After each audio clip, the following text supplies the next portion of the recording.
everyone. We're going to start with a quick statement from Don, and then we'll take questions for Don and Rod. Just please raise your hand first. Good morning, everybody. Thanks for joining us here. Lots happened in the recent period of time, but we're here particular today to announce something that the organization we're very excited about and very happy to get done, that we've reached a contract extension with Brind'Amour. Obviously, he's a finalist for Coach of the Year. He's done a tremendous job, led our team the last 3 years in the playoffs, and we truly believe we are headed in the right direction. So we were very happy to get Rod signed on a long-term deal and look forward to the next steps. Thank you. All right, we'll take questions. Just please raise your hand first. Go ahead, Sarah. You just said long-term. Can you tell us how long-term that is? That's a 3-year extension. Aaron? Yeah, Rod, you'd been publicly very much like everybody knows I'm a hurricane. You expressed a lot of confidence that this would get done ultimately. Did you have any worries in the back of your mind that it wouldn't get done, or was it that big of a worry for you? Not really. I mean, Don and I talked throughout the year, occasionally. And I thought we were on the same page, so it was just a matter of time, really, I think. And he knew I wanted to be a part of this, and I knew he wanted me to be a part of it too. So we figured it out. Corey?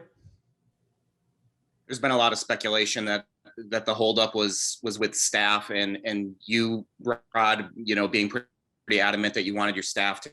Is there any progress with that? And was that part of the holdup?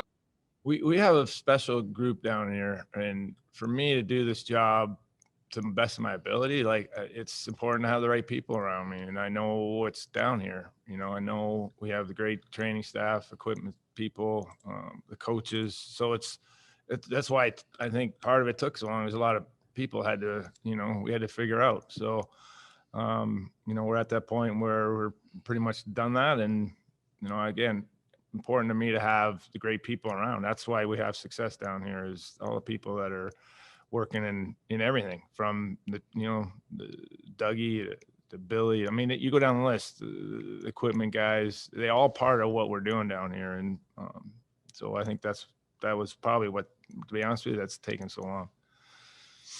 Ryan Kennedy? Hi, Rod. Obviously, you believe in this group to come back, but I'm curious what lessons you learned from this year's playoffs in terms of what this group needs to do to make that run all the way in the future. Yeah, well, we learned a lot. I think if you're not learning from your failures, if you want to call it that, you're in big trouble. And I think what we learned was, to be the best team, to beat the best team, you can't beat yourself. Number one, you can't make, which I thought we did at times this year in the Tampa series, especially. That's basically what I'm referring to. And the margins are so tight, right? They don't beat themselves. The teams that win the Stanley Cups are not making mistakes. They're comfortable when the game's, uncomfortable, and just being able to stick with what you're doing. And I thought we got away from that a little bit. So we're still a bit of a young group in some ways. We got a great leader in Jordan Stahl. He's not a young guy, but our other guys are still kind of learning that. And I think from this year especially, I think we've learned that lesson. Greg? Thank you. Yeah. Hey there, Rod. It's rare you get these opportunities, right? When there's a lot of other teams that might be interested in you. You're a Coach of the Year candidate. Was there ever any temptation to check how green the grass was in some other places? Well, there's always temptation to, listen to the outside noise a little bit. I guess that's kind of the way to refer it. But, I said when I sat here with Don 3 years ago, it's important to me to I would have a hard time thinking I could do the same job I'm doing here somewhere else, because this is a part of me. This place I've been here forever, and again, it's more about the people that I get to come to work with every day, and that wouldn't be the case somewhere else. It just wouldn't be. So special to me when I had my end of the year meetings with the players, to be, something I didn't mention here earlier, but that really solidified what this is all about and why I want to be here. And we got special group of players here too, and that's something that I didn't want to leave. It just didn't ever really enter my mind that I would leave, because what we got going on here, I want to see it through, and we still have another level to get to, and that's the mission. Pierre?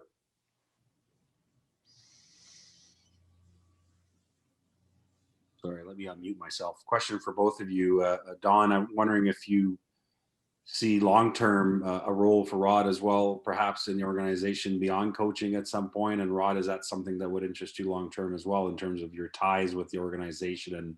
And coaching is a grind. I don't imagine you want to do it forever. Well, I think as Rod has summed it up, he's a hurricane. And if that day ever comes when he decides he doesn't want to be behind the bench, I'm sure, as we've done with Willie here recently, I'm sure there might be those next opportunities. But, right now, as we're focused on, trying to be the best team we can be, we got a lot of work to do this summer, getting ready for next year, and a lot of planning. So that's the focus. But, Ron has stated very clearly that he wants to be a Hurricane. And so one way or another, I'm assuming that it'll all work out for not only today, but for the future. Yeah, Pierre, I you're right. I don't know how long I'm going to really want to coach for it. Like, it is a grind, but when you have, like I said, the players that I have here, they make you want to come back. And do I want to eventually get out of it and get on the other side of it and sit with Don and actually not have to grind it out every day and do what he's doing, help him maybe. But, right now focus is, okay, I'm back in the seat here, and, we got to get better. Gibby? Thank you. Yeah, Roddy, kind of a hypothetical. If you guys have a chance in the offseason to get, say, a guy that could score 30, 35 goals for you, but he doesn't play the style that you demand out of your players, is that kind of a situation where that's a deal breaker, or can you bring a player in and maybe get him to play your style of play? Well, that's a good question. One of the other reasons that I think I feel like I'm blessed is that I do have a relationship with Don and Tom. Like, when we talk about players, they listen. Like, what kind of player you want? And so, to your point, yeah, if he scores 30, but it doesn't fit our group, that's not a guy we're even going to really entertain.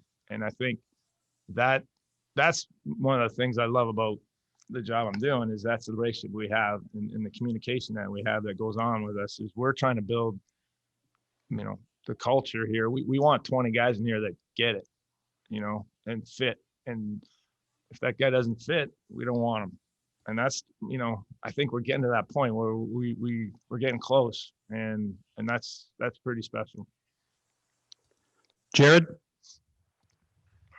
Rod, 3 years ago when Tom introduced you, one of the things that stuck out was when he said the concern he had about hiring you was that if things go bad, it potentially sever a relationship with you and a program that obviously you have a lot of worth in. As we stand today, did you ever look back and think, like, what if this might not work out? Did you ever have any doubts that what your plan was going to be in place, that it wouldn't work out? Yeah. It was a big concern. The first preseason game when we had our system in, and I remember, I'm sitting here with our video coach, and we planned this out, and I'm like, okay, I don't know if this is going to work. What happens if it doesn't? Well, we'll find out. But, obviously it did. And that was a big concern. And we're past that now. I think we know, okay, that works.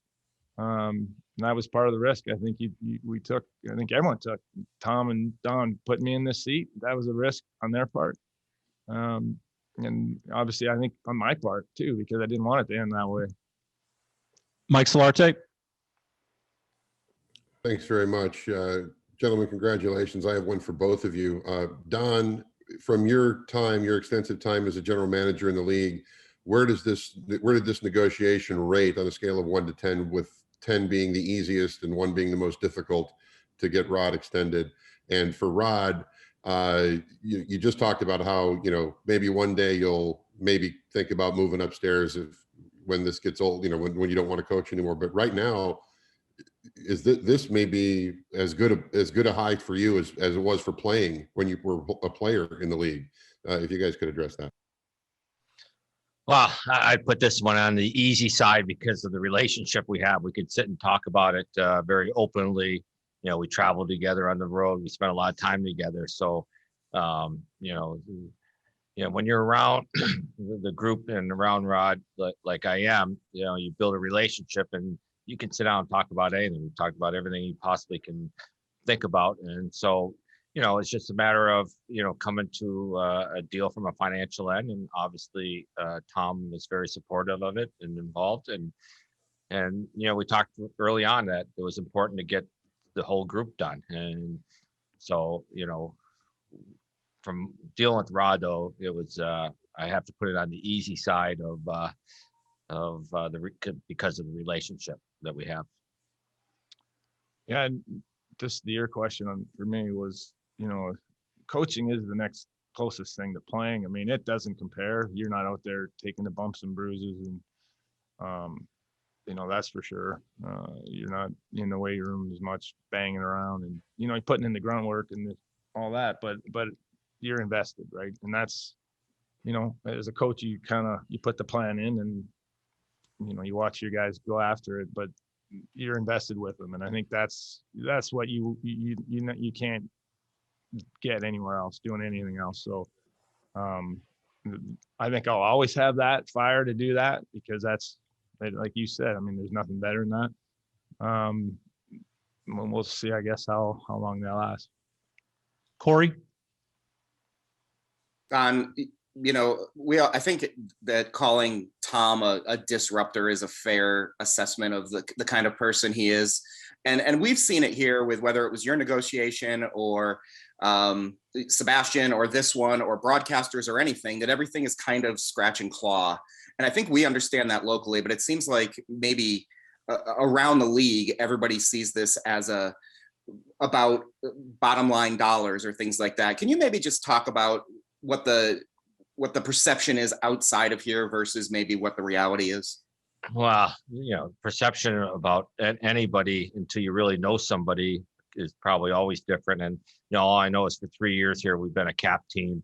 Tom is very passionate about the team. He's shown that by how we've been committed to our players and getting things, I don't know if anything we said no to from a player standpoint. We just built a new practice facility that's been talked about since 1997 when the team moved here. We opened that last year. So, I can only say, Tom is very committed to this franchise. He's very passionate about it. And, we have a choice as people to, work here or not work here and work for Tom or not. So I don't worry about the perception outside the organization. I just know how things are inside, and we got a very tight-knit group here. Sarah? Don, while we have you here, can you kind of explain the philosophy of letting Dougie Hamilton talk to other people? Like, are you hoping he finds something that you guys can match? Well, we've had discussions, obviously, with Dougie and his representation, and there's a difference of opinion right now. So we said, we can either wait until July 28th, and then if we are unable to sign him, then he can walk away for free. So we said, maybe if he finds out that there is something out there that makes sense, we can trade him, pick up an asset, or we'll have the opportunity to sign him. So the door is wide open here. We love Dougie. Dougie's been good for this franchise. And we're certainly all hoping that he comes back. But we also felt that we didn't want to wait until July 28th and try to figure that out. So we just got a little head start on it. Andrew? Yeah, I was going to ask about Dougie, but looking at the other big free agent that you guys have in Andrei Svechnikov, have you had any talks with him and his representatives since the season ended, and kind of where do you see the timeline for that? Yeah, we just actually had some discussions very recently. I think we'll be talking every day. The goal is from our end to get him signed, get him, make sure we don't miss anything this summer and get ready for the start of the season. And I think the goal on the other side is the same. It's just, again, it's negotiations. There's no deadline. Things always happen around, seems like around our league when deadlines are in place, but the discussions are ongoing, will be ongoing until we get something done. And I'm very confident that we will reach a compromise and get them signed for way before the start of the season. Bridget? Question is for both of you. Obviously, getting the contract with Rod done was top of the list once the season ended.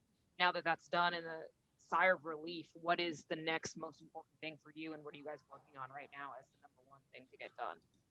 Well, we were going to do pro meetings starting today for the next few days, go through our team, we have seven unrestricted free agents. Then we'll go through the league, see what free agents are potentially going to be out there. We got to talk about the expansion draft. So it's really now it's more all focused on players. How do we make our team better? What moves do we need to make? Which guys we need to sign?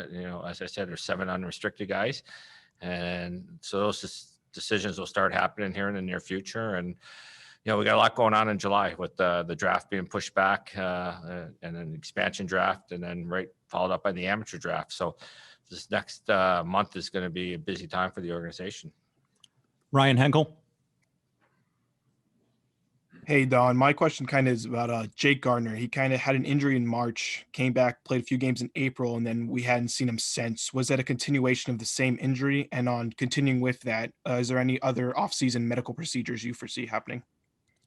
Yeah, no, Guards is going through had some MRIs here done recently.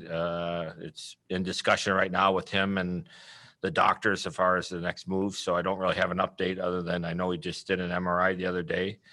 Other than that, I don't think we had Martinook had his cleanup yesterday. I don't think there's anybody else.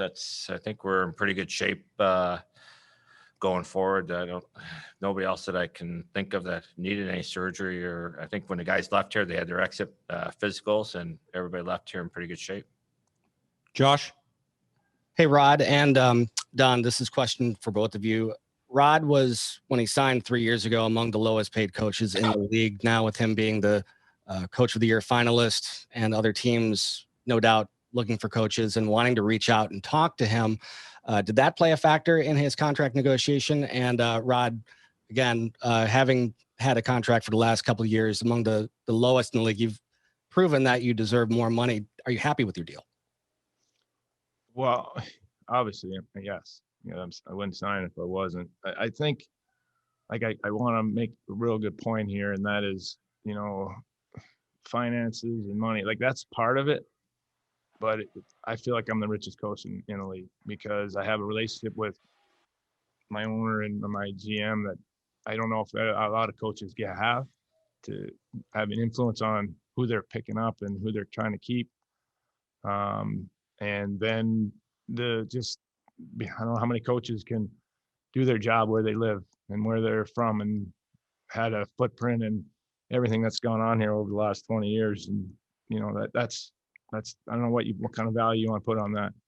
And so, again, I feel pretty fortunate that I get to do that. And so, it's a special day for me because, I know I'm going to be here for a few more years at least. And again, trying to get this place right up to the top of the food chain. And and the commitment that we have from Tom, a lot gets said. Here's what I know. He wants to win. And, that's the kind of guy you want to work for. Pierre? Oh, sorry. I didn't mean to have my hand up. That's my bad. No worries. Okay. Last one, Corey? Don, Dougie mentioned kind of unprompted about the cap situation with with Tampa. And I know that, you know, the front office and the coaching staff aren't interested in excuses or didn't think anything was necessarily done wrong. Do you think that was at all in the back of the players' heads? And also, do you think something needs to change when a situation like that comes up and they get to add a player that has that kind of talent and cap hit without facing the repercussions of the cap? Well, first, I don't think it had any effect for our players at all. Everybody's aware of the situation. They didn't break any rules, and whether those rules need to be looked at, that's something I'm sure will be talked about this summer. I'm sure they'd like to have their best player for the whole season, and he had hip surgery and was able to come back for the playoffs. So, there's so many things that happen within the league that maybe some people don't like and or dislike. But that is the rules, and if it needs to be looked at, I'm sure the powers that be will do that. All right. Thanks, everyone. Thank you.